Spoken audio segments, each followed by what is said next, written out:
কথাটা মনে আছে? তো সেই জন্যই আজকে রংপুরবাসীর জন্য বড় চ্যালেঞ্জ, গণতন্ত্রের উত্তরণে ধানের শীষের ভোট, ধানের শীষের সমর্থন জনগণের মধ্যে জনগণকে উজ্জীবিত করার ক্ষেত্রে তাদের অতীত ভুল ভাঙানোর জন্য আপনাদেরকে মিছিল মিটিং প্রয়োজন আছে, কিন্তু ঘরে ঘরে যেতে হবে, সাধারণ মানুষের পাশে দাঁড়াতে হবে, তাদের কথা শুনতে হবে। সেই জন্য আমি বিশ্বাস করতে চাই নির্বাচন হবে। আবার এই দায়িত্ব গ্রহণ করতে চাই, আপনাদেরকে গ্রহণ করতে হবে। নির্বাচন অবাধ এবং সুস্থ করার ক্ষেত্রে আমাদের সবাই সরকারকে অর্থাৎ নির্বাচন কমিশনকে আমাদের যারা নির্বাচনে বিশ্বাস করি সকল মতকেই লাভ। বিচারের কথা উঠছে, এখন তো আজকে আরো বেশি করে উঠবে। আগে সংস্কার, আগে বিচার, তারপরে নির্বাচন। মাত্র আমরা কিনছি, সন্তান তো আমরা হারাইছি। আমরা হাসিনার বিচার না করে কারা করবে? কারা করবে? নিজেই এই হাসিনাদের বিচার করছে, তার কথাই কার্যকর হয়েছে। তারপরে কিন্তু আটক হয়েছে না, একটু সাক্ষীটা নিতে হয়েছে না, হয়েছে কিনা? সময় লাগে না? সুতরাং আমরা চাইব তাদের বিচার হবে, বিচারের রায়ের পর জনগণের মধ্যে সংশয় আসবে না, তারা ন্যায় বিচার পায়।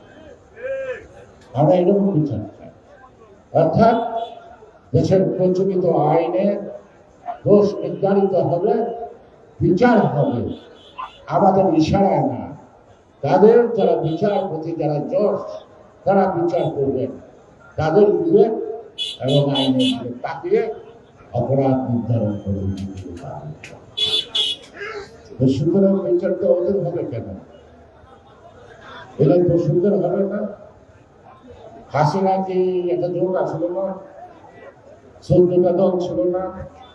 14টা দল এরা কি ফেরত হয়ে গেছে? ওদের বিচার হবে না।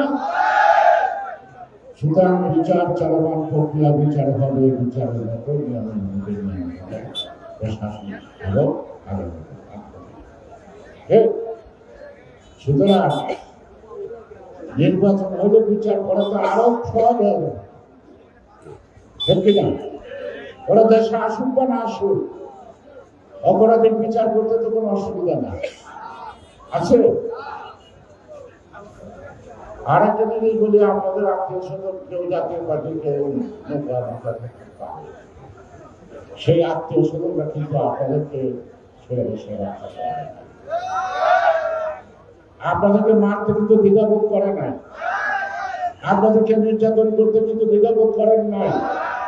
রংপুরে মানুষ ভাইকে গিয়ে থাকছে, অনেক গরিব ছেলে রিক্সায় উঠে রেখেছে, শুনছি কোন দলের কর্মী, তারা এলাকায় থাকতে পারে না, তাই ঢাকায় রিক্সা চালায়। আর রিক্সা চালান কেন? ওই রিক্সার বস্তিতে থাকতে সন্দেহ করে, সেই কারণে নিরাপদ। অনেকের মামলার কাগজই দেখছি, অনেকে সহযোগিতা করতে চেষ্টা করছে। সুতরাং আজকে যেন সেই অত্যাচারীরা আপনার বিগত ভাই, খালাতো ভাই, চাচাতো ভাই বলে তাদেরকে রক্ষা করার চেষ্টা করতে বলছি না, তাকে ধরে মারো, তাকে আইনের হাতে সুযোগ নিয়ম মাফিক তাদের বিচার হলে আপনাদের হাতে গাড়ি বিচার করবে নাকি? আর বড় বড় পয়সাদা হলে ভিতর দিয়ে মাল নিয়ে তারা আস্তে করে পার করে দিলেন এই কাণ্ড। এই কাণ্ড অনেক হচ্ছে না হলে আসলে সীমানা অতিক্রম করতে, যারা এই কাজটা করছে তাদের বিচার, সেই বিচারটা হবে সত্যিকার অর্থে জনগণের ভোটে নির্বাচিত একটি গণতান্ত্রিক সরকারের অধীনে, ঠিক না? আর কালকে যেটা জুলাই ঘোষণা দেওয়া হয়েছে, সেখানে আমাদের মতামত আছে। সব পথের সাথে আমরা একমত না হলো, কিন্তু বিএনপির কারণে ঘোষণাপত্র দিতে পারছে না, এটা আওয়াজ তুলছিল। এই আওয়াজটা বন্ধ করার জন্য আমরা অনেক ক্ষেত্রে সহনশীল ভূমিকা ব্যবহার করছি এবং অনেক কথা থাকলেও সব কথা আমরা নিয়ে তাদের সাথে সর্বাত্মক সহযোগিতা করছি। তাই আপনারা মিছিল শুরু করবেন এবং মনে রাখবেন আগামী দিন আপনাদের হাতে ক্ষমতা আসছে না। কি মন খারাপ হলো? আগামী দিন জনগণ আপনাদেরকে দায়িত্ব দিচ্ছেন। যদি যারা ভোট দিয়ে আপনাদেরকে পাশ করাবে, যদি ভাবতে পারেন ক্ষমতা আসে না, এই দায়িত্বে এসেছে, তাহলে জনগণের কিছু দিতে পারবে। আর যদি ক্ষমতার ভাব উঠে না নিতে, তাহলে কিন্তু হাসিনা যা করছে কতটা না করলেও কিছু হবে। সে কারণেই দায়িত্বশীল দল, দায়িত্বশীল নেতা কর্মী হতে হবে। জনগণের দায়িত্ব, পুরো দায়িত্ব আপনাদের উপর অর্পিত হবে। আপনারা সুনীতি আকাঙ্ক্ষা আপনাদের দায়িত্ব পালন করার মধ্যে দিয়ে প্রতিফলন ঘটাবেন, এই নির্বাচন প্রত্যাশা। সবাইকে ধন্যবাদ। বাংলাদেশ জিন্দাবাদ। আপনাদের